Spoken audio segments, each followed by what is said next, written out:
in the heart of the Cotswolds, where the village of Snowshill nestles among hills that roll like the folds of a velvet cloak. Time moves slowly, as if reluctant to disturb the ancient secrets woven into its honey-colored stone. The winters here are fierce, blanketing the world in snow so deep it muffles all but the church. Bells solemn toll, and the restless creak of oaks stripped bare by the wind. Snowshill Manor, a sentinel of weathered limestone, looms over the village, its gables sharp against the sky, its walls guarding tales of love and loss. In the winter of 1604, beneath its shadowed eaves, a forbidden romance blossomed, only to be crushed by duty and betrayal, leaving behind a room, an inscription, and whispers that linger in the frost. Anne Parsons, at 19, was the only daughter of Thomas Parsons, a merchant whose wealth from silks, spices, and Virginia tobacco had bought the family a precarious perch among Gloucestershire's gentry.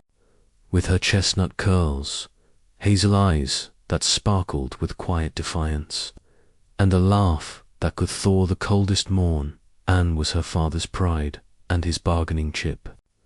Her future had been scripted long before, a betrothal to Sir Henry Willoughby, a dear widower of 40 whose estates promised alliances and prestige. But Anne's heart, reckless and unyielding, had chosen another, Anthony Palmer, a gentleman of 23, whose only riches were his quick wit, earnest gaze, and a smile that made Anne feel the world was hers. Anthony, the son of a disgraced scholar, lived in a modest cottage on Snowshill's edge, his days spent tutoring the sons of lesser gentry and penning poetry by candlelight. He was no match for Anne in the eyes of society, yet their love took root in the quiet spaces of the village.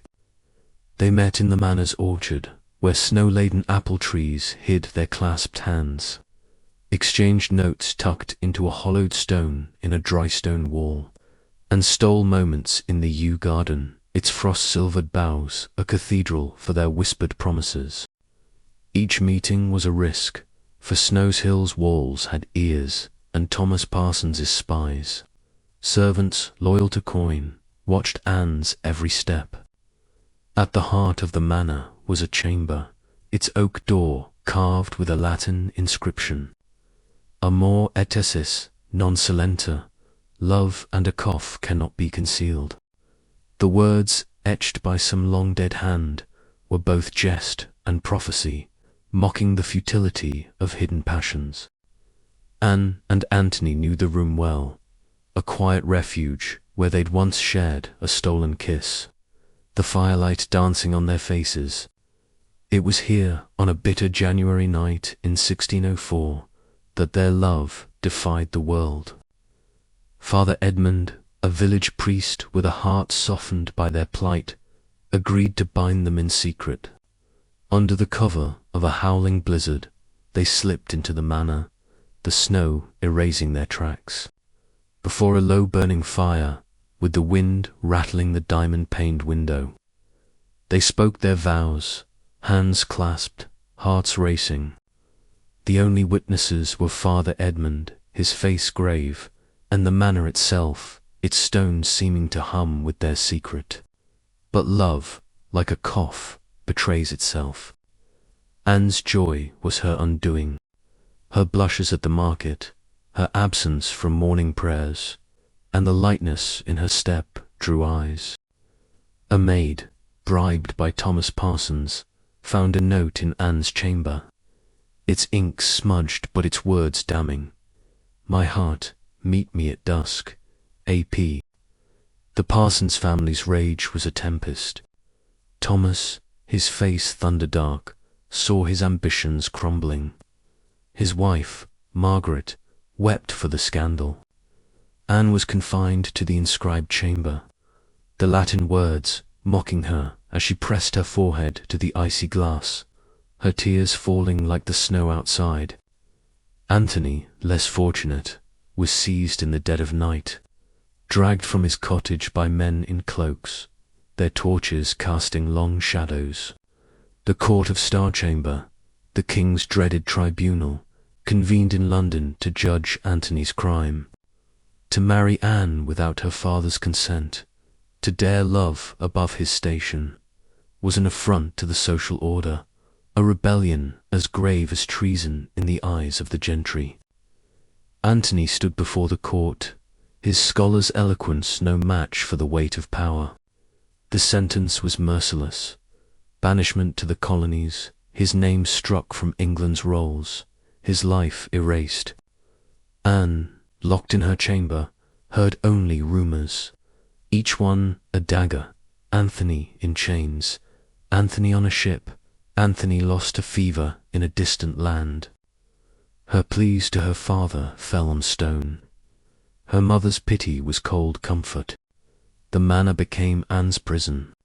She paced its corridors, a pale wraith in black, her laughter silenced. In 1606, her family secured a new match.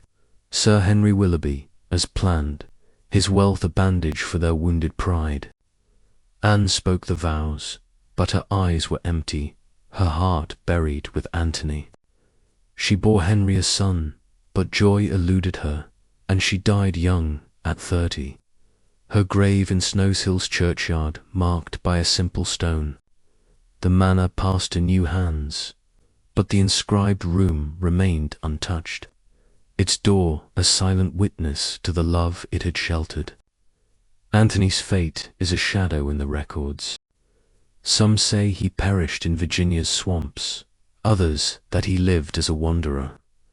His poems scrawled on scraps, each one a letter to a few villagers, the romantics, swear he returned in secret, leaving a rose on her grave before vanishing into the hills.